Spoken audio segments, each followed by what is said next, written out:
اب عرفہ کے روزے کے بارے میں احادیث میں جو فضیلت بیان کی گئی ہے وہ بتا دیں. حدیث میں آتا ہے کہ 1 سال پچھلے اور 1 اگلے گناہوں کا کفارہ ہے. اس سے صغیرہ گناہ مراد ہوتے ہیں. بہت بڑی فضیلت ہے, رکھنا چاہیے. اور عرفہ کے روزوں میں 2 نہیں ہیں, ضروری نہیں ہے جیسے محرم میں ہوتا ہے نا 9, 10 یا 10, 11. تو عرفہ میں 1 ہی روزہ ہے. اور عرفہ ہم سعودیہ کے حساب سے نہیں کریں گے, ہمارا عرفہ جو ہمارے حساب سے ہوگا, کیونکہ جتنی بھی عبادتیں ہیں ٹائم ان کے لیے سبب ہوتا ہے. جیسے ظہر ہم پر کیوں لازم ہوتی ہے؟ اس لیے کہ ظہر کا وقت داخل ہوتا ہے. تو جس کنٹری میں وقت داخل ہوگا اسی کنٹری میں ظہر ہوگی نا. یہ تو نہیں کہ سعودیہ میں ظہر کا وقت داخل ہو گیا تو ہم یہیں ظہر پڑھنا شروع کر دیں.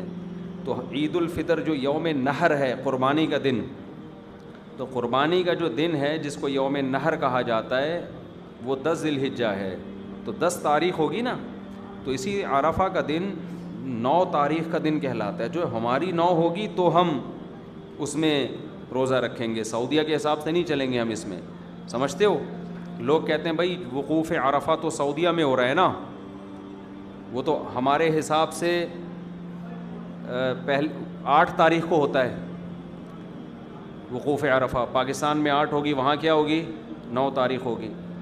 تو ایسے تو یوم نحر بھی جو قربانی کا دن ہے سعودی عرب میں, جب یہاں 9 ہوگی تو وہاں 10 ہوگی. ابراہیم علیہ السلام نے تو وہاں کی 10 کے حساب سے قربانی کی تھی نا.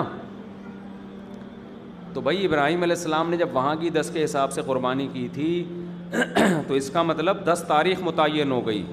اب جس ملک میں 10 تاریخ ہوگی اس تاریخ میں قربانی کا دن ہوگا. تو جس ملک میں عرفہ والی تاریخ آئے گی اس ملک میں عرفہ کا روزہ ہوگا. سمجھتے ہو؟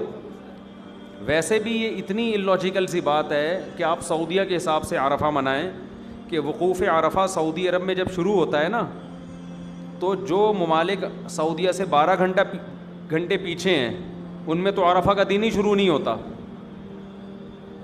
وہ جب ان کا عرفہ کا ٹائم شروع ہوگا تو ہو سکتا ہے سعودیہ میں وقوف عرفہ کا ٹائم ختم ہو چکا ہوگا. تو وہ کیا کریں گے؟